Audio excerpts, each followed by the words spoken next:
Hey Fairfield, how you doing? Hope you had a great Thanksgiving.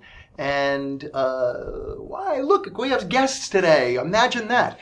We have City Councilman Michael Halley with us. We also have actors Evan Martin and Ryan Gaffney. You know them from many productions that we've had in town.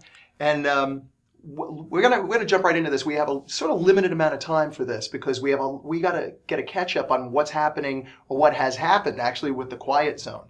So, Michael, bring us up to date. It seems a little more, what's the word I'm looking for? Quiet lately. Yeah, it should be. November 20th, our Quiet Zone was established here in Fairfield.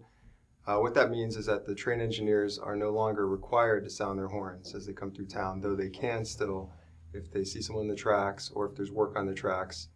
In the case of about one engineer a day, it seems, since the Quiet Zone has been established, still honking as if we don't have it. Now, it may be just a communication issue on the side of the railroad company. I did communicate with my representative at the railroad company. He said it's a big organization with a lot of moving parts and that things don't always get down the pipe quite as quickly as they want. So if we just bear with them, maybe we can get to 100% quiet eventually. But I think 95 to 99% quiet is pretty good. Yeah. It's pretty great. Yeah. Congratulations. I want to personally applaud you because I know this has been your baby and you've been working on this for a long time. Almost 3 years. Yeah. But there are people working on it for a lot longer than that. Yeah. So it's a collection of yes. people that have been working. But I really, seriously, you've been the face of the project for a while now, and I know a lot of people are very grateful for this having happened. And I imagine there are those angry phone calls at 2 o'clock in the morning when a horn goes. Luckily, no. But they all have your cell phone, I'm imagining. No one's called me, actually, but I've gotten some messages. And for the first few days, I was recording every single time an engineer used his horn and sending a message to my rep at the railroad company until Thanksgiving Day. He replied, please stop. We get the point. Right. And so I thought, well, if I was being a little bit of a squeaky wheel, it's okay, because I just really wanted him to make the point, you know. Yeah, squeaky wheel meets the blowing horn. That's right. I explained that there are people who have been waiting years for this, people who donated money to this, and they want to see it fully legitimized, not a partial quiet zone. We applied for a full 24 hours a day quiet zone and put a lot of work into it and did what I consider a really good job. We reduced our risk index by 50%. So the quiet zone statistically is twice as safe as what we had before with the horns. So I think we did our work and we did a good job. I'd like to think that this is a model for other communities. I've already spoken with several people from Ottumwa. Actually, they have a heritage foundation that's kind of like the Greater Jefferson County Foundation, where it's a group that has some funds to give to worthy projects. And that group came to town just like 5 days before our Quiet Zone was established and talked to Bill Blackmore, who was the citizen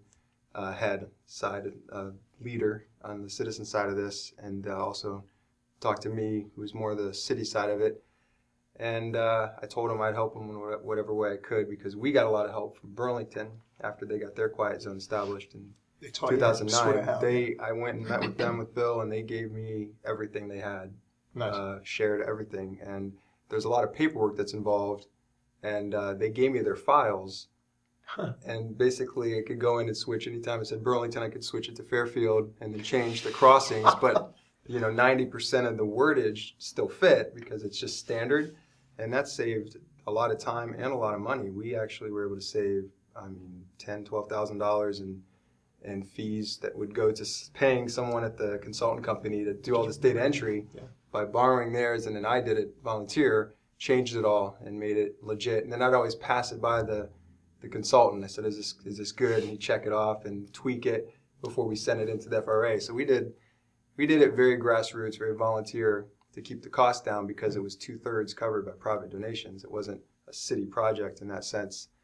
So Ottumwa, I don't know what their budget looks like, but I told him, you need to get a consultant, and not just any consultant. The one we used, I said, he is good, and he's gotten kudos from the FRA, the DOT, and maybe grudgingly even the railroad company after they saw what we did, said, you guys did a good job here, and your consultant really knew his stuff and guided you well.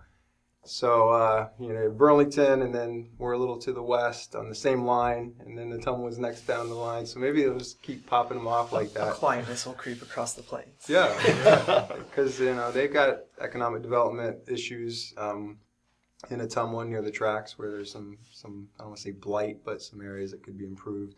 Yeah. And that's the real reason Burlington did it as well. Was their downtown was not as developed as it could have been. They had some buildings that sat vacant for years, changed ownership a lot, but no one was going to develop because the train horns were way too loud for anybody to even consider living there. After the quiet zone developed full capacity, I mean, that's the kind of result that any city would want to see. Now of course we're talking about Burlington at that point, right? Mm-hmm. At this point, do we have a similar thing a little bit, right? I mean, we do have development that could have happened along the trains, and so what are you foreseeing now as far as our? I think that our town actually developed anyway. Yeah. I mean, if you look at the office buildings, my office building, the Katie Ron building is on North 3rd, only a block from the tracks. There's another building by the same owner, Amy Ron building on 4th, a building on North B, and they're pretty full. It's interesting that people kind of endured it. Yeah. But at the same time, you would think that, maybe some of the stuff further west, where there's some old kind of Brownsfield in a way, some old industrial areas and some buildings that have just been turned into storage that could maybe have something a little bit more there. Be renovated, yeah. Now that the train horns aren't an issue, we'll see. Yeah, again, not only thank the whole city council, thanks Burlington, thanks the citizens, everybody who's been a part of this. Yeah. This has been an amazing thing. And the one thing that I need to talk about today real briefly is there you go. Railroad safety. Now that the horns are no longer there, it is especially important that, especially to our young people, not to walk along the tracks. It's something people like to do. I did it as a kid. It's something, I don't know, some nostalgic about it. But the problem is, it's not if a train will come, it's when. And I talked to an engineer recently, and she had been working 34 years for a railroad company and had 8 fatalities. Right. And I could just hear it in her voice, the frustration of someone being in the tracks where they shouldn't be, and the train cannot swerve, cannot take evasive maneuvers, cannot stop, cannot brake. And just to sit in the cabin and watch it happen must be a terrible, traumatic experience. Yeah. And the only way to stay safe is just to stay off the tracks. You cross at one of our crossings on the street, you go through, and that's it, and then stay away otherwise. So,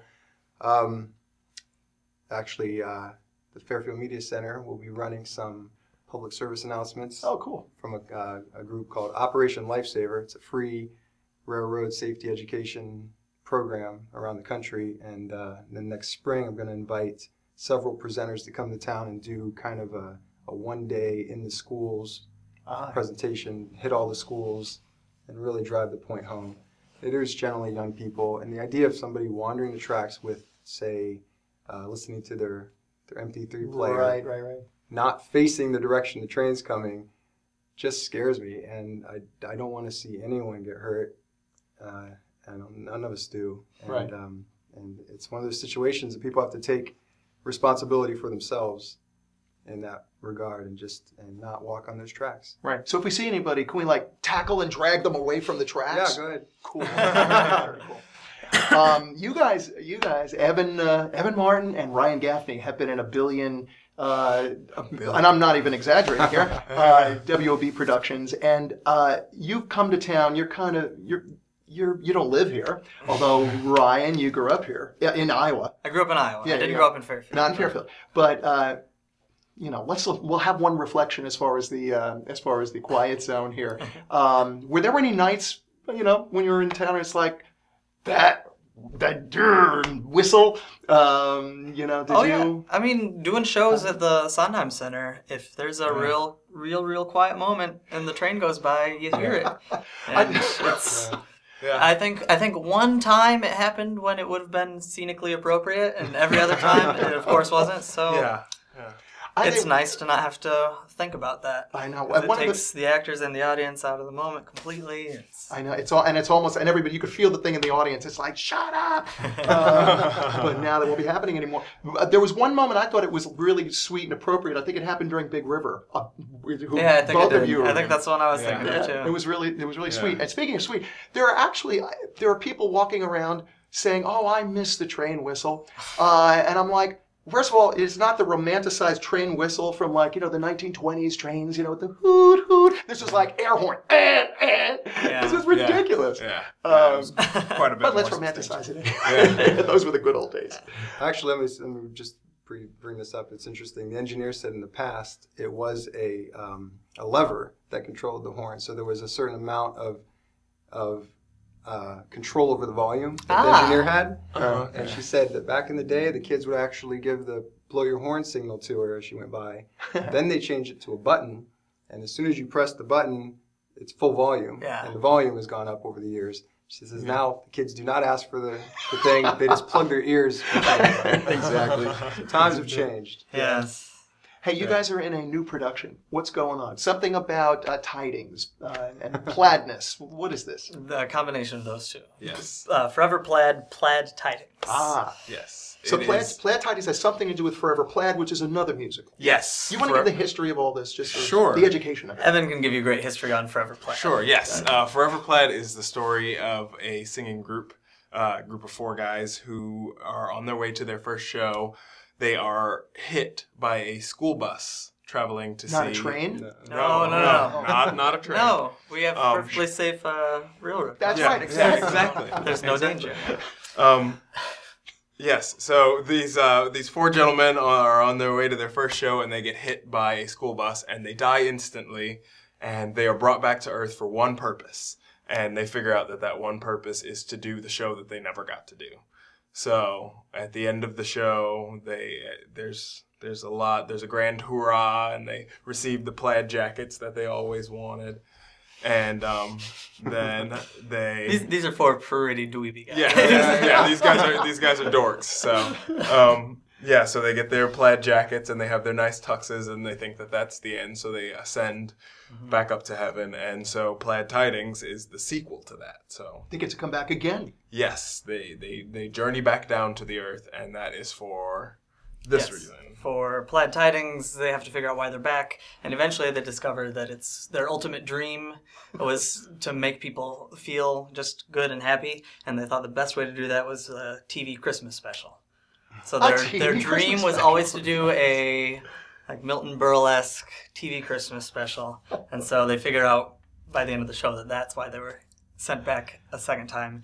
And so these guys, when they passed, it was the late 50s, early 60s. Okay, I was going to ask you what time period. Yeah, so they're still very much from that era, and all the music, obviously, is from that era. So they get sent back to that era. No, we get sent back to today. Yes. But we're from that era. Uh-oh. Time travel's confusing. Yes. So what are your roles in this one? I play Frankie, who is the second tenor, and he is kind of the self-appointed leader. He worries a lot about that the show is going well, and feels the need to apologize profusely to the audience when it doesn't go well, because it doesn't. I mean, we sound good, don't worry, but it doesn't go as he thinks it should. Is it because it's been a while since you guys were together and there is that. There's mention of the fact that we haven't gotten to rehearse some of the things aside from as amorphous blobs of ectoplasmic ephemera. I was going to say, in heaven, what you've got to do all day, you can rehearse for this thing, But we don't have our bodies, apparently, in heaven. No, so that's right. The dance steps are tricky. Yeah. Ectoplasmic blobs. That's what we are in heaven. Oh. Evan. And I play Sparky. And Sparky is usually the reason that things are going wrong in the production, because Sparky is the trickster. He's the one that just enjoys making things a joke. So he usually winds up irking Frankie. Yes. Mike, do you have any questions of Sparky and Frankie over here? Well, you're 2 of 4? We are 2 of 4.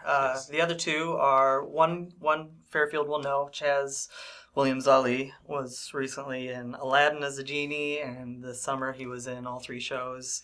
An Orphan Train as the conductor that wouldn't blow his train whistle through Fairfield, and as a member of the quartet and Music Man, and as a Cowardly Lion, of course, in Wizard of Oz. He's playing Jinx, the first tenor, because he can just go up forever. And Jinx is the half-brother of Sparky. Okay, that's correct. And he's very timid and shy and gets nosebleeds when he sings above an A. As do we all. Yes. What have you been doing beyond Forever Plaid and Plaid Times? Actually, not Forever Plaid. That was a while back you did that, right? Forever Plaid, I've actually never done Forever Plaid. Yes. Evan has done Forever Plaid. How long ago? I did Forever Plaid about 2 or 3 years ago. But 2 years ago. Yeah. Well, have you? So what have you been doing in the meantime? No, you guys have been to Fairfield many times with many musicals. What do? You have a life outside of Fairfield, and you're based in Chicago, right? Both of you. Yep. What is your life like these days? You're actors. You go on a lot of auditions, I'm imagining, and quite a few. Yes. In order to get jobs, you have to go to the auditions. You do. Yes. But what are you like? What is a typical day for? A typical day usually involves a day job that has nothing to do with theater whatsoever. Okay. Because theater, especially in a place like Chicago, is not the place where you're going to find necessarily a lot of jobs that provide you enough income to live from day to day. So there are several theater companies in Chicago, of course, that can pay a living wage. Yeah, there are several. But there are so many more that don't pay anything at all. Yeah. Right. We don't go to those auditions. Oh. We can't afford that. No. Yeah. What do you do during an audition to make yourself ahead of the? I mean, these are questions I think that people who aren't actors might want to know. What do you do during an audition to psych yourself up or get yourself into the moment to be able to get that character out of you? Like, are there specific things you might do that maybe everybody else doesn't do, or? I think it just comes down to the preparedness of the material that knowing the material. Yeah. You can't be iffy on the material because then you're thinking about the material and you can't. And it isn't like bringing an apple to the teacher. There isn't another thing you can do in addition to. No, I mean you can just be a pleasant person. That's always nice. Yeah. In any walk of life. Yeah, one thing that I've learned is it's very apparent to the people sitting behind the table that you're being yourself when you walk in the room, and they can tell when you're not. So they much prefer working with the people that are instantly just themselves when they walk through the door. So yeah, I mean that's one of the biggest things that I've learned you can do to. How do you learn what auditions you can go on? Do you have agents or? Evan has an agent. Yes, cool. I do have an agent. But there's also a couple different websites that have free postings of all the auditions that are coming up. Yeah. Because the companies like to advertise them as well, so they can get enough people to show up. Is there a certain point where they reach out and they call you guys and they say, "Hey, you want to audition for this?" Yeah, I mean, you can get if you've worked with people before, you can get a call to suggest that you audition for a specific project. Yeah. And do you guys have a few Randys out there, Randy Wests? Who'll get on the phone and say, "I have this musical." You feel like, from outside of Chicago. To a certain degree, not quite like Randy. No. Nobody calls us up and says, "What show do you want to do and what role do you want to play?" Exactly. Yeah, that's very true. Which is practically what he allows us to do sometimes. Right. Yeah, he's like, "I'm gonna take care of you guys." Don't worry. Do you? From here after this, do you have like any kind of a schedule or any kind of a thing for the next year that, like goals or things that you or shows that are coming up that you really are going to start now hunkering down on in order to go on a great audition?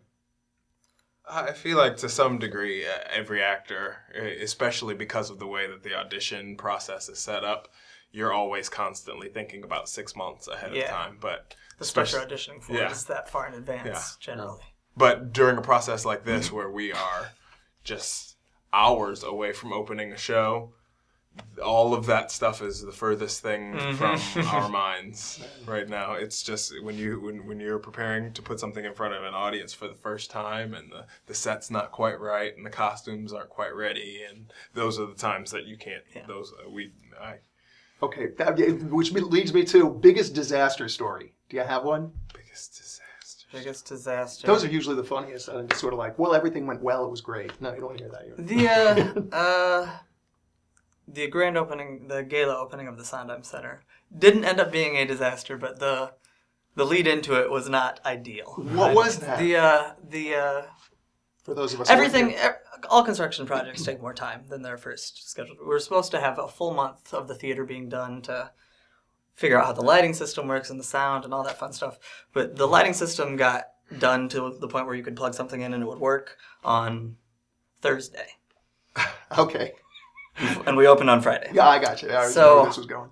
On Wednesday night, we had a big load of lighting instruments that we had to put the plugs on because they don't come with plugs or lamps inside. So you have to assemble all the lighting instruments. Of course. And on Thursday, we spent the night hanging all the lights and focusing on the lights until about 7, and then got back up at 9, and went back in and sat in the booth with Randy and wrote light cues, and we were finishing up light cues as I had to run and get into costume because the audience was in the house. And we got everything all set up and it was working, and we got through the first act and the act curtain came down, and then the second act starts and the curtain comes up and there are all these lights that are just pointed every which way, and we have no idea why. And it's because the act curtain was hung too close to the first electric and hit all the instruments on the first electric and popped them all over the place. How did you solve that? Did you just turn Oh on the no, stage we just made through the must second go act, on. and then for the subsequent performances that weekend, the curtain opened this way. Oh, man. We have, by the way, an actor in training, I would say, over here. He actually is a dancer. Michael, I've seen, of course, we've looked at your dancing footage. We've also seen, we know of your athletic prowess. How come you're not an actor? What's going on here? I did We need musicals, dancers. but yeah, You did. So you've been an actor. I did musicals, 2 of them in 2007. Oh, okay. And felt that the dancing was my strong point rather than the singing. What did you play? What were your roles? I was kind of background characters in both How to Succeed in Business Without Really Trying, which was a riot. That was Okay. that was so fun. And then we did kind of a modern version of Gondoliers. Oh yeah, I remember when that was going on. So, we got to be kind of Italian mobster. Someone called me the Scandinavian mobster because I didn't look Italian. But Northern Italy, you would pass. Yeah, there you go. So those were fun, but the dancing side was more fun for me than I liked the singing, but I liked the dancing more. We'll have to get you into a dancing role. Yeah. In an Adam Cates now show. you started. Now he Yeah, is gonna start. Adam. Yeah, I worked with Adam a little bit. There you go. Did you? Yeah, Yeah, he gave great. a private lesson over at a wonderful. dance. Yeah. 'Cause he uses that space sometimes to rehearse, and so the owner set it up. Adam's really good. Yeah, he's always looking for people that can dance. Yeah, I subscribe to his YouTube channel and watch some of the stuff he choreographs. And Yeah, he's fantastic. Yeah. He's amazing. We're lucky to have him as often as we do here. Yeah. So he's in New York, by Yeah. the way. Yeah. He's a big time guy. Yeah, he's That's in New 18 York hours winning Tonys. Yes. And winning Tonys, right? It's only 18 hours away. Yeah, no big deal. Oh, he doesn't drive anywhere. People fly him. Yeah, Don't no. worry. Adam flies. No, I mean, I'll go to him. Yeah. Best Adam Cates story. Best Adam Cates story. I don't know how many are appropriate. Yeah, no, we can't share our best Adam Cates stories on the air. This is a fun Adam Cates story, though. When we were doing Big River, most of the show for Evan was Jim and I was Huck, is us on the raft. And so the raft is like roughly 6 foot by 6 foot. And it's on wheels, obviously. And so it's hard to maneuver with those rubber-tipped poles. And we had this lantern. And all the time in rehearsal, we would be in the wrong place with the raft, and we'd quick try to move, and we'd tip the lantern over. And every time that lantern went horizontal, Adam would say, "And your raft is on fire." Just very loud in the middle of rehearsal. We'd be saying our lines in the middle of a scene, and Adam yells, "And your lamp's on fire." He's Thank you. He's that kind of wonderful director.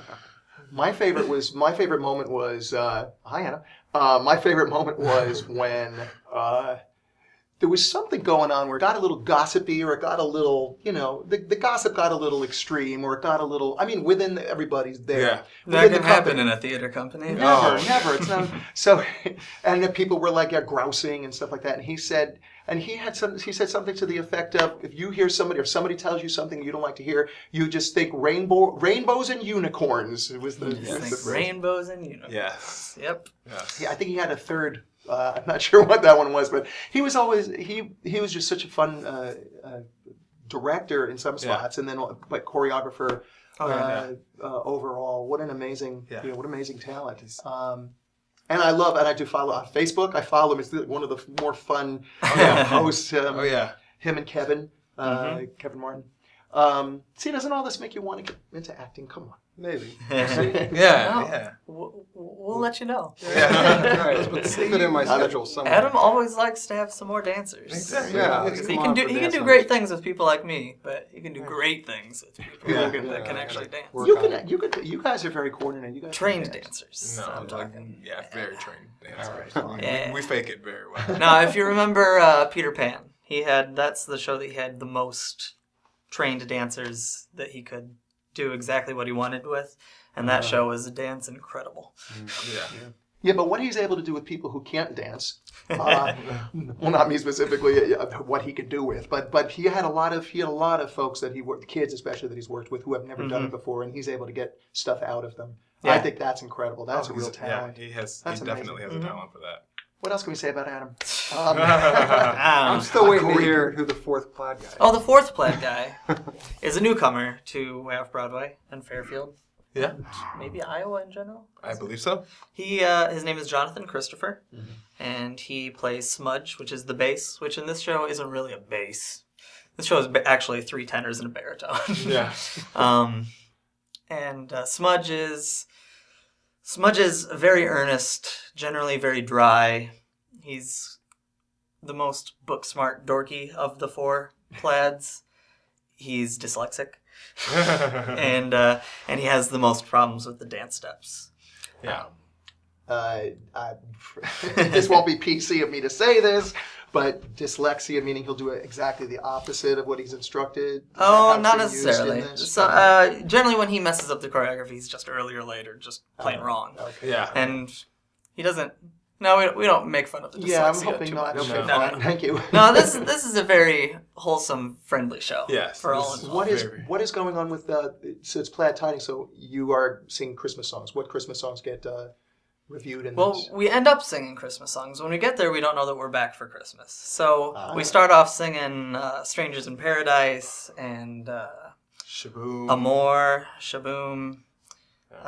Is it fun singing the 4-part harmony Oh, together? it's a blast. That's one of the It greatest is. things, isn't it, being in a It vocal absolutely group like is. that? Yes. Especially with a group of 4 voices that meld so well together. Yeah. Is anybody doing like the falsetto stuff? Ooh, that type of stuff? Chaz doesn't need to. Chaz doesn't need to. Is the Chaz- problem. He does. sings He naturally can over- lighten it up there all he needs to, but he can also Yeah. he can go up to about a D. Yeah. I think. First time I heard him sing, it was like, this isn't a human. Yeah. Who is this person? he has an absolutely incredible voice. Yeah. He and Jonathan both are opera trained singers, so Yeah. Cool. we've had some like training of Yeah. a similar type, but not to the extent that they do. So we can blend with them and they can blend with us, and it works really nice. Who's the musical director among you guys? Sherry Rhodes is the musical director. Yes. She worked with WOB on all of this past summer's productions, and she also just finished Aladdin Jr. with them. She did Aladdin Jr.? Yes. Oh, She was the okay, musical cool. director for Aladdin Jr. So she's worked with WOB for a nice little chunk of time now. Yeah. Nice. So she has been the musical director, and she will be the piano player on stage with us. Cool. Back to Adam Cates. Michael, what do we need to know that's on the horizon? Now the Quiet Zone is off your plate, mostly off your plate. What do we got? What else do we have? Community projects? Yeah. I'm working on just the beginning of a community composting project, something where we can put more of our compostables to use and turn them into something useful rather than dumping them in a landfill. So I'm working with a couple people on that one. A community solar energy project would be cool. Maybe put the panels up on a city-owned facility, but allow citizens to buy shares and then get a payback, because it's pretty good right now. As far as a financial investment, the solar incentives are really good, and the price is coming down because production is up. So I actually took a trip last summer to Columbia, Missouri with Scott Tim, our sustainability coordinator, and we kind of researched what they were doing. Yeah. And there are actually companies that will come in and they'll lease you the solar panels. You set up the space, they pay for the panels, and then they lease you the energy, but they sell you the energy. They maintain ownership of the panels. But what's advantageous about that is, say you lock them in at the going rate right now, but you lock them in for that for 10 years. Well, the utilities from gas and coal and nuclear and all that are probably going to go up over time. Right. This locks you in at the same price for that 10 years. So there's a financial incentive as well. So those are a couple things that I'm working on. Wow. What is the difference? I guess the investment in solar panels, if we were to just buy the solar panels as opposed to having the rental, that investment is of course a lot more than whatever investment would be going into the rental of it, right? Because they would assume the financial responsibility for having set it up and all that. Is that with an eye at maybe? I think this is brilliant. And is that an eye at maybe 10 years from now? There'll be other types of energy sourcing that we would do beyond solar power. So investing in solar power isn't the only thing we want to do looking at the future? Yeah, I mean, you want to leave your options open, but wind in Southeast Iowa isn't great. We're kind of more of a valley for the state. There's a lot of drainage towards the Mississippi in Southeast Iowa and more trees, and then it gets flatter as you go north and west. So wind isn't ideal here, though it does work to some extent. But the idea is that it's just like local food production. Any dollars you keep in the local economy is economic development. You know, it's a penny saved is a penny earned. If you're more energy efficient, you're spending less on your utility bills. Right. You're earning that. You're keeping it. So this idea of economic development, meaning we need new factories and we need new industry, it's kind of an old model. The new model is grow your own businesses and become more efficient and become more local. So we've got great fertile soil here. We could have more greenhouses growing stuff year round. We've got good sun. We've got better sun here than they do in Germany, and yet Germany has taken off with solar just because they've made it a priority. You think about the same sun that grows all the corn so well, can produce electricity. We're really in a good spot for sun, for solar. Now, let me get this straight, just because this affects, it wouldn't be just for things that are, well, let me rephrase this. The solar energy would be available for everybody? To be able to feed into let's the say grid. feed into the grid. Yeah, then you so that would be through LISCO and all well, the grid. Not LISCO, I mean Alliant. Yes, Alliant. You can feed into their grid. My brother used to sell wind energy credits, so he would describe it as if you've got a bathtub and all the energy from different sources are different spouts. So there's the coal spout, and there's the natural gas spout, and there's the nuclear spout. Well, if you increase the water, the energy coming out of renewable spout into the total, you're cleaning up, you're greening the whole thing. But if you produce renewable energy, say, on the roof of this building, you can't say necessarily once it goes into the grid where it goes. Yeah. It's going into the big tub. So you don't say, well, who's getting that renewable energy? But you are putting it into the grid and offsetting down the line the need for more coal, nuclear, gas. Is there a percentage that you're aiming at as far as having that amount be the... I'm sure it's in the Go Green plan somewhere. If I look, it'll probably say renewable energy by X amount. But I mean, just with all the private stuff that's been done, everybody's has solar panels on their roof. The building I work in, the building down the street. So that's Low Street there. They're just considering changing the name to Solar Avenue. Maybe. But so, all these private businesses are doing it because it makes good financial sense. So if the city does it as a public thing and then allows somehow, I mean, this is all talk right now, but somehow allow people to maybe buy in and own a share. Interesting. Nice. Could be interesting, yeah. Yeah. And you'll keep us updated, and you'll come back on the show. Yeah, I'll be back. Often. Okay, thank you. Because what would Fairfield 2.0 be without Michael Halley jumping in and keeping us updated? I really appreciate your coming by and doing that. Let's just take a couple of seconds because we need to be closing the show for the musical segment. Don't go away. Let's go around once and see. This is the holiday season. How was everybody's Thanksgiving? What'd you guys do? I went up to, I grew up in Ryan, Iowa, which is ironic, but also just 30 miles north of Cedar Rapids. So I went up, and Evan came with me actually, because we're rehearsing the day before and the day after. Yeah. Or working, if not rehearsing. Yeah. We went up to my grandmother's house, had Thanksgiving with Grandma and my parents, my sisters, and their kids. Real traditional. Yeah. Good turkey, cranberries, mashed potatoes. All delicious. Pies. Ooh, the pies. Oh. What won this year? I'm always a fan of the banana cream. Banana cream? But there was also apple and pumpkin, of course. Yeah. Well, Evan, which was your favorite pie? I'm going to have to go with the banana cream as well. Banana cream It was pretty stellar. If you get a chance to get my grandma's banana cream pie, you take it. Yeah, oh yeah. I think you had yay on the banana cream pie, by the way. Salivating as I think of it. What was Thanksgiving like? I think I might have seen a Facebook picture or two. Really? But what did I or I'm not? not sure you did. I spent it with my KRUU co-host Matt Molyneux and his family. Oh, That's kind of been my tradition post-divorce since 2007. I spend the day with them and then the evening with my kids. So the peach pie was the best. Peach pie? At the house. Oh, man. Banana cream and peach. Where's the pumpkin? Where's the apple? Well, we had apple, we had pumpkin, and they were both good. It didn't stop me from eating the other pies. Yeah, it was like a third pie is what my meal was. Yeah. You know? Oh, yeah. Yeah. Absolutely. So it was good. What'd you do, Mike? Me? Oh, don't worry about it. No. I was at Cafe P in the morning with Dick DeAngelis and Mickey, his son, and his daughter, and her boyfriend.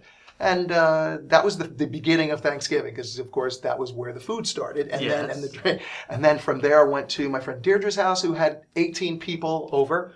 I was like, oh, this is a nice. And then nobody I knew. I knew nobody. This was like. Happy Thanksgiving, yeah. And then after that, and I'm very grateful. It was a lot of fun meeting new people and actually razzing them on some stuff. But we won't go into that. And then later on, I was with the Cohens. Okay. David and Lisa and family, and David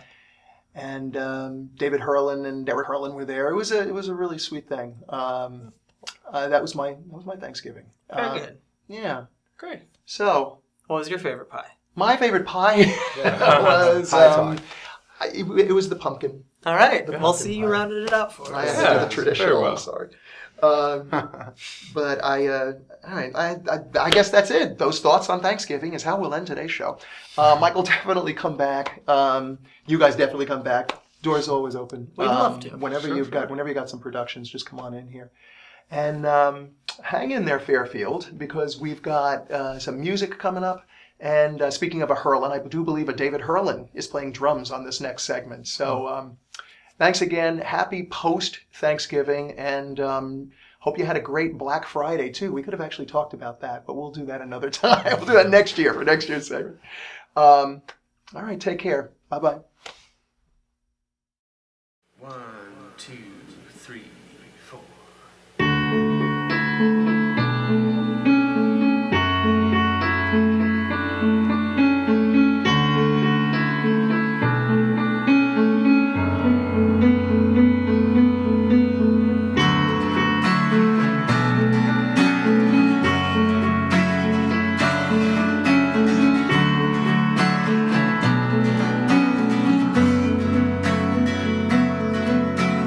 I don't know what's happening.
like